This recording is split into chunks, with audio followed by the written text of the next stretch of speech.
नमस्कार. आज आपण पाहणार आहोत की नवजात शिशूंमध्ये कोणत्या गोष्टी नॉर्मल आहेत.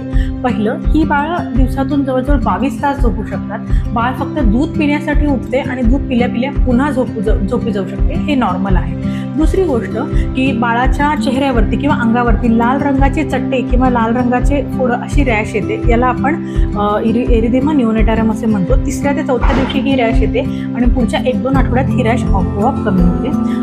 तिसरा महत्त्वाचा पॉईंट की मिलिया म्हणजे बाळाच्या नाक तसेच गाल आणि कपाळ याच्यावरती पांढऱ्या रंगाची पुरळ असल्यासारखी रॅश येऊ शकते. ही केराटिन रिटेन्शनमुळे होणारी नॉर्मल गोष्ट आहे. पुढच्या 1 ते 2 आठवड्यात ही रॅश सुद्धा कम्प्लिटली जाते. चौथा महत्त्वाचा पॉईंट की जे स्त्री जातीचे बाळ असते किंवा फिमेल्स असतात त्या बाळांना पाळीच्या जागेवरून पांढरा किंवा लाल रक्तस्राव काही वेळेला होतो. तसेच बाळांची स्तन ही मोठी दिसू शकतात. हे सगळे बदल आईच्या हार्मोन्समुळे होतात आणि जसं जसं आईच्या हार्मोन्सचा इफेक्ट संपतो तसं 1 ते 2 आठवड्यामध्ये पुढच्या हे बदल पण थांबायला लागतात. त्याच्या पुढचा पॉईंट आहे की बाळं हे खूपदा दूध पिल्या पिल्या संडास करतात. त्यांची शी ही पातळ असते आणि ग्रेनी असते. खूपदा 8 ते 10 वेळा ही बाळं दिवसातून शी करू शकतात. नवजात शिशू हे नॉर्मल आहे. खूपदा बाळं दूध पिल्या पिल्या दुधाचा काही अंश तोंडातून बाहेर काढतात. त्याला आपण स्पिटिंग म्हणतो, त्याला आपण वॉमिटिंग किंवा उलटी असं म्हणत नाही. हे किंवा बाळाला काही वेळा उचकी लागणे या गोष्टी सुद्धा नवजात शिशूंमध्ये होऊ शकतात.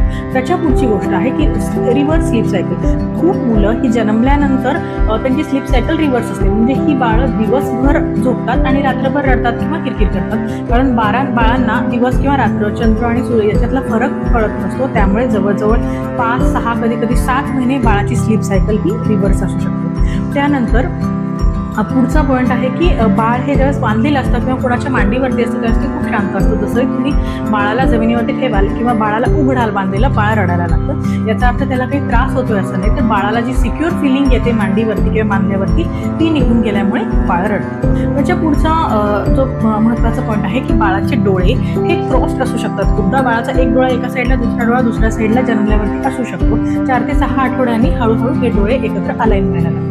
खूपदा नवजात शिशूंच्या डोळ्यातून क्लिअर पाणी येत असतं. काही आठवड्यांनी ते बंद होतं. पुढचा पॉईंट आहे ब्रीदिंग पॅटर्न. खूपदा ही बाळं मध्येच खूप जोरात श्वास घेतात आणि काही वेळेला त्यांचा श्वास अचानक इतका स्लो होतो की ते श्वास घेतायत का हे कळत नाही. तर हे इरेग्युलर ब्रीदिंग पॅटर्न ही जन्माच्या सुरुवातीच्या काही आठवडे नॉर्मल आहे. आणि पुढचा महत्त्वाचा पॉईंट हा मोरोज रिफ्लेक्स म्हणजेच बाळ दचकणे. बाळाच्या अंगावरचं पांघरूण काढलं किंवा जोरात आवाज आला तर बाळं ही जोरात दचकतात आणि रडायला लागतात. हा कम्प्लिटली नॉर्मल फिनॉमिनन आहे. इनफॅक्ट बाळाच्या चांगल्या हेल्थ आणि चांगल्या ब्रेन डेव्हलपमेंटचं हे एक निशाणी आहे. आणि शेवटचा आणि महत्त्वाचा पॉईंट, पहिले 4 ते 5 दिवस बाळाची शी ही गडद हिरवी किंवा